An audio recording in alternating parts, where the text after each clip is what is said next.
नाव सांगा तुमचं. गयाबाई जामकर. बरं, काय त्रास होता तुम्हाला? मला पोटाचा ते दम हा.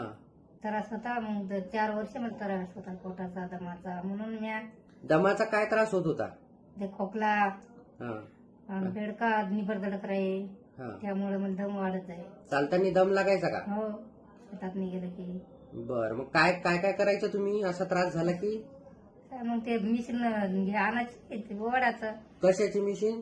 वाफाऱ्याची. वापरायची मशीन होती. हा. किती वर्ष झाले ओढत होत्या?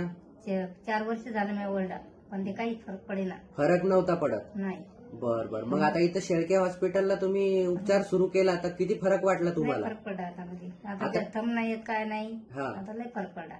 बर, वाफारा घ्यायचं काम पडते का? नाही, वाफारा नाही घेत, काहीच नाही. नसत इंजेक्शन घ्यायचं काम पडते का? नाही. नाही. गोळ्या व्यवस्थित रोज घेत असता का? हो, गोळ्या चालूच. बर, किती फरक पडला दमात? लय फरक त्या औषधी रेग्युलर चालू ठेवा. हो ना, हो ना, चालूच होतो ना. लय फरक पडला मला इथं आणलं म्हणून. आता लय झालं, काय खरं नव्हतं म्हणालं. बर बर, लय चालेल. फरक पडला आता. तुम्ही समाधानी आहे ना? हो, हा. लय फरक पडला.